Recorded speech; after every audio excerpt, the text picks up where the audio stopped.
आज हम प्रेम संग सर आप लोगों को गुप्त काल यानी गुप्त साम्राज्य गुप्त साम्राज्य या गुप्त साम्राज्य का इतिहास बताएंगे। देखिए, गुप्त साम्राज्य में जो इतिहास है इस पे अगर फोकस करते हैं तो हरिसेन की जो प्रयाग प्रशस्ति है उसमें समुद्रगुप्त के काल का इतिहास आपको मिल जाएगा। स्कंदगुप्त के भीतरी अभिलेख से स्कंदगुप्त ने जो हुड़ों को परास्त किया था उसका उल्लेख मिल जाएगा। 510 ईस्वी में भानु प्रताप के रण जो सागर में यानी अभिलेख है उसे गुप्त काल में सती प्रथा आदि का पता चल जाएगा। अगर आपको गुप्त काल के साम्राज्य की जानकारी बढ़िया से चाहिए तो आप वायु पुराण, विशाख दत्त के मुद्रा राक्षस, शूद्र के मृच्छकटिकम, वात्स्यायन का कामसूत्र एवं महाकवि कालिदास के ग्रंथों को भी पढ़ेंगे तो गुप्तकालीन इतिहास की जानकारी आपको मिल जाएगी। इसके साथ साथ चीनी यात्री फायान हेनसोंग के विवरण का भी आप अध्ययन करेंगे तो गुप्तकालीन इतिहास का वर्णन आपको किया गया है, उसमें आप उसकी जानकारी ले सकते हैं। अब हम चलेंगे गुप्त साम्राज्य में। सबसे पहले इसकी शुरुआत हुई थी गुप्त वंश की स्थापना। गुप्त वंश की स्थापना हुई थी 275 ईस्वी में श्रीगुप्त ने की थी। श्रीगुप्त इसका श्रीगुप्त का पुत्र था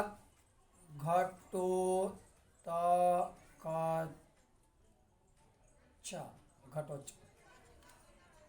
ये 319 ईस्वी तक शासन किया। उसके बाद इसका पुत्र हुआ चंद्रगुप्त प्रथम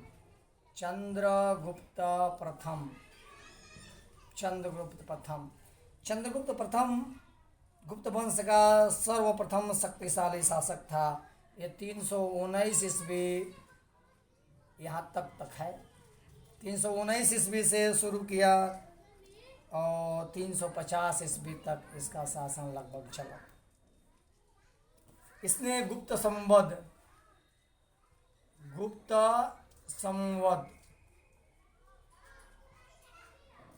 जो एक कैलेंडर है यानी पंचांग, इसकी खोज किया था। इसका प्रवर्तक इसके माना जाता है चालू हुआ था 320 ईस्वी में। गुप्त संवत 320 ईस्वी से शुरू किया जाता है। अब चंद्रगुप्त प्रथम का पुत्र था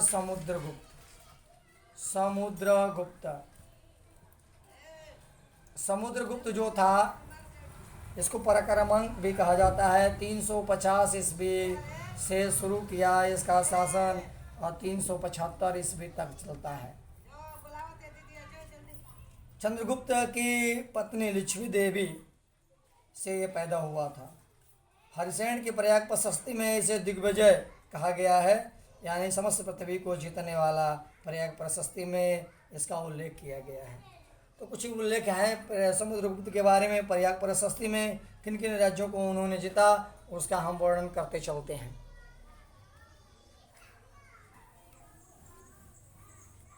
अब आप देखिएगा, सबसे पहले आर्यावर्त विजय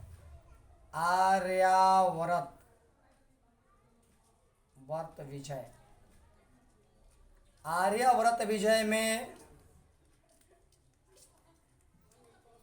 मनुस्मृति में लिखा गया है पूर्वी समुद्र से लेकर पश्चिमी समुद्र तक विंध्याचल और हिमालय प्रदेश का बीच का जो क्षेत्र आता है हिमालय पर्वत के, उसको आर्यावर्त कहा जाता था। इसमें इस क्षेत्र के 9 राजाओं को समुद्रगुप्त ने परास्त किया, जिनका नाम था रुद्रदेव, मातिल, नागदत्त, चंद्रवर्मा, गणपति नाग, नागसेन, नंदी, अच्युत और बलवर्मा। इन सबों को उन्होंने परास्त किया। दूसरा नंबर है आटविक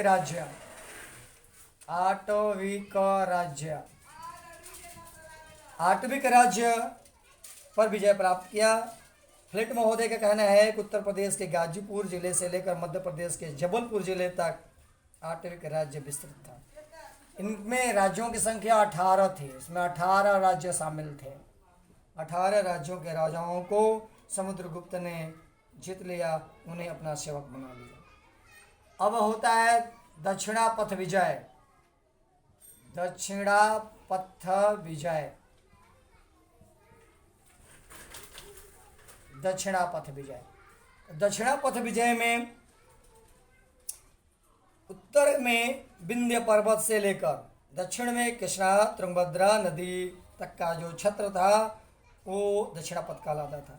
प्रयाग प्रशस्ति में 19वीं 20वीं पंक्ति में लिखा गया है कि समुद्रगुप्त ने दक्षिणापथ के 12 राजाओं को पराजित किया।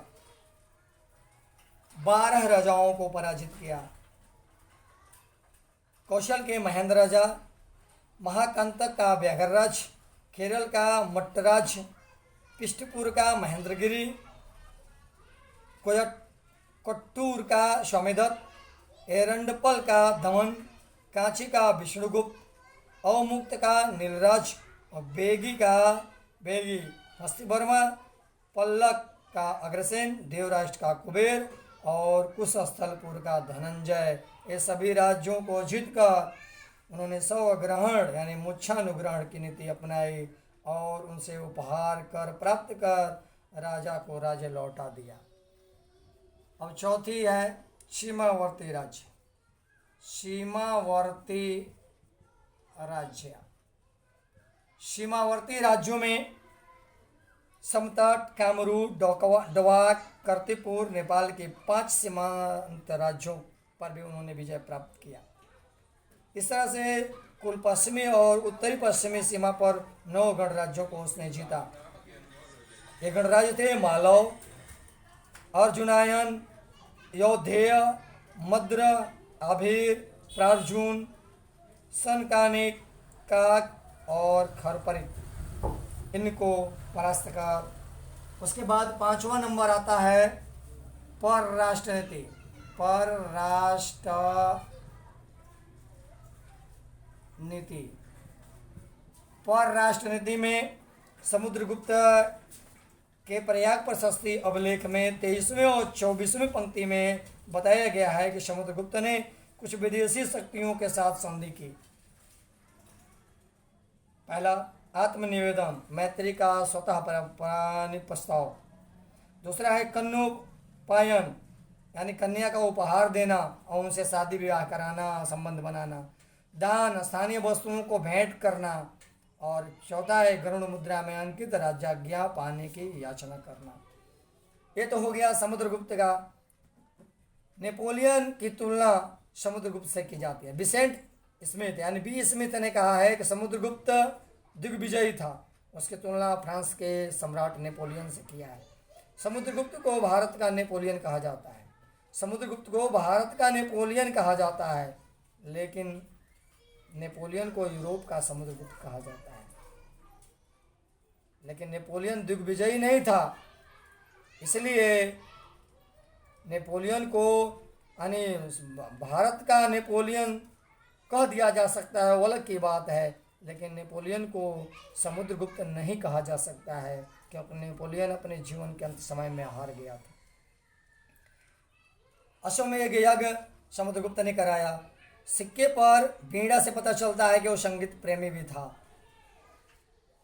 ये तो हो गई समुद्रगुप्त की बात। समुद्रगुप्त के बाद हम चलते हैं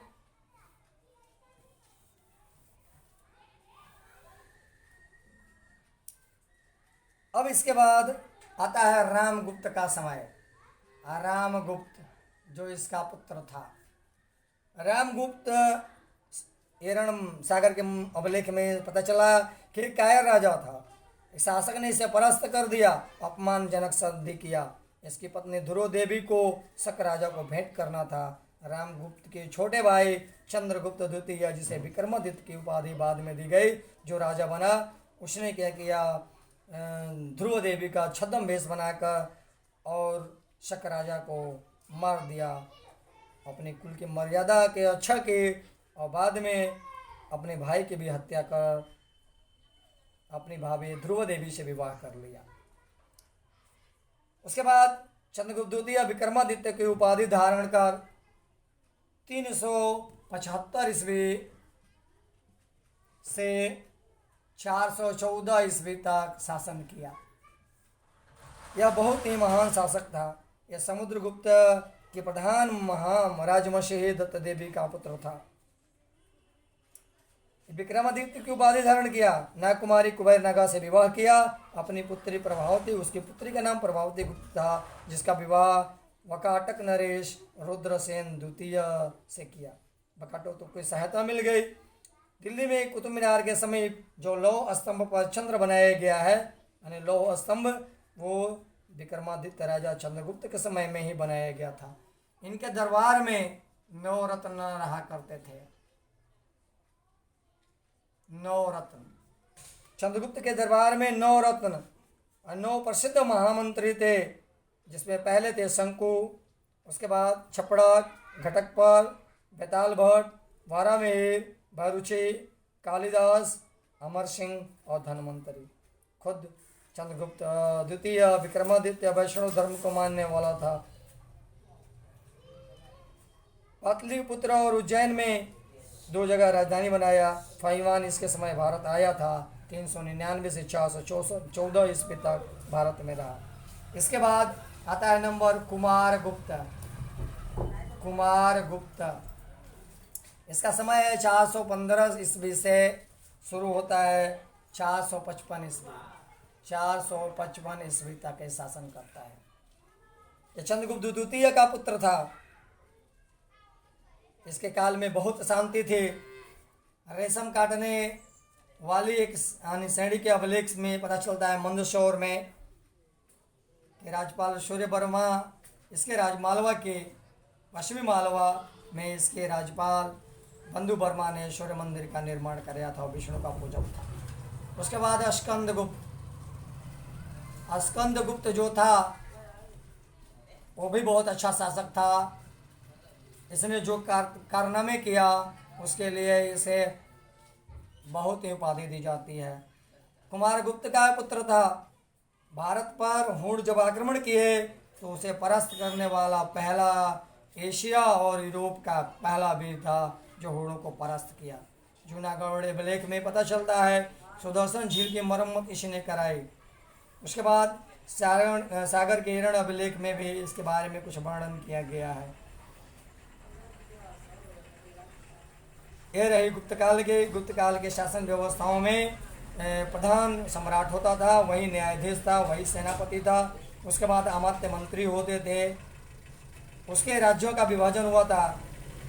प्रांत में, जिसको भुक्ति कहा जाता है, भोग, कमिश्नरी, राज्य विभाजन था। उसके बाद विषय, जिला, विधि, तहसील और मंडल ग्राम को कहा जाता था। तो इस तरह से गुप्त काल में गणित और विज्ञान बहुत ही चरम सीमा पर था। गुप्त काल के महान गणितज्ञ आर्यभट्ट 376 ईस्वी से 500 ईस्वी के बीच आर्यभट्ट ने दशमलव पद्धति से परिचित कराए भारत को। ये पटना के रहने वाले थे। इन्होंने सबसे पहले बताया, इन्होंने सबसे पहले बताया कि पृथ्वी गोल है और ग्रहणों का कारण भी बताया कि पृथ्वी और चंद्रमा की बदलती परिस्थिति के कारण। उसने अपने ग्रंथ आर्यभट्टियम में छत्रमिति, ज्यामिति, त्रिकोणमिति के बारे में रचना की। उन्हें छत्रमिति, ज्यामिति, त्रिकोणमिति का जन्मदाता कहा जाता है। गुप्त काल में वरामिहिर भी थे, जो एक महान खगोल शास्त्री थे। उन्होंने बृहद संहिता का निर्माण किया। चंद्रमा पृथ्वी का चक्कर लगाता है, बताया। वराहमिहिर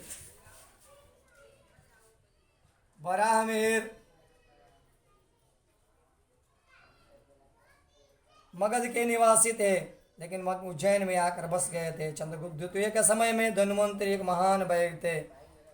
मेहरौली का लौह स्तंभ धातु कला का सबसे फेमस उदाहरण है। 24 फुट ऊंचा यह स्तंभ 16.4 इंच का है। वजन 6 टन है, लेकिन आज तक इसमें जंग नहीं लगी। अब हम चलते हैं गुप्त काल के प्रमुख इमारतों के बारे में। गुप्त काल के प्रमुख इमारतों में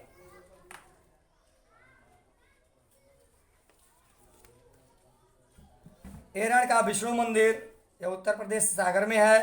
तिगवा का विष्णु मंदिर, जबलपुर मध्य प्रदेश। नचना कुठार का पार्वती मंदिर, अजयगढ़, पन्ना मध्य प्रदेश। हम कला स्थापत्य के बारे में बता रहे हैं। स्थापत्य, कला स्थापत्य। इसके बाद धुमरा का शिव मंदिर सतना मध्य प्रदेश में है। देवगढ़ में दशावतार मंदिर बहुत फेमस है, उत्तर प्रदेश के ललितपुर में है। हमीरपुर में लक्ष्मण मंदिर है जो रायपुर छत्तीसगढ़ में है। स्तूप में सारनाथ का धमेखा स्तूप और राजगिर स्थित जरासंध की बैठक गुप्त काल का स्थापत्य का सर्वश्रेष्ठ उदाहरण है। चित्रकला में देखा जाए तो गुप्त काल में औरंगाबाद में अजंता एलोरा के गुफाएं में, जो अजंता ग्वालियर के पास एक बाघ गुफा है, बाघ गुफा, वो गुप्तकालीन चित्रकला का सर्वश्रेष्ठ उदाहरण है। अजंता की गुफा नंबर 16 में मड़ासन राजकुमारी का अति सुंदर चित्र बनाया गया है। 17वीं गुफा में, गुफा नंबर 17, माता और शिशु का आकर्षक चित्र बनाया गया है। इसके बाद गुप्त काल में सिक्के जो चलते थे वो सोने के चलते थे, स्वर्ण पत्थर के बनते थे। आहत सिक्के या पंचमार्क सिक्के चलते थे उस समय। इस पर ठप्पा लगाकर चंद्र, अर्धचंद्र या मोर का ठप्पा लगाकर बनाया जाता था। सागर के एरण में 400 सांचे मिले थे ढालने वाले, सिक्के ढालने के सांचे। समुद्रगुप्त के सिक्के पर इन्हें बीड़ा बजाते दिखाया गया था। समुद्रगुप्त के एक सिक्के पर इन्हें बाघ मारते हुए दिखाया गया, लेकिन किसी सिक्के पर शेर मारते नहीं दिखाया गया। इसका मतलब शेर उस समय सौराष्ट्र के जंगल में थे, अतः सौराष्ट्र पर इनका अधिकार नहीं था, ये वहां नहीं पहुंच पाए थे। चंद्रगुप्त द्वितीय को सिंह विक्रम की भी उपाधि दी जाती है। सभ्यता का स्वर्ण युग गुप्त काल को ही कहा जाता है। सभ्यता का स्वर्ण युग गुप्त काल को ही कहा जाता है। गुप्त काल सचमुच में एक महान ज्ञान विज्ञान का एक अच्छा संगम था। धन्यवाद। हमारे चैनल को सब्सक्राइब करें। ये स्कॉलर और अधिक जानकारी के लिए संपर्क कर सकते हैं। धन्यवाद।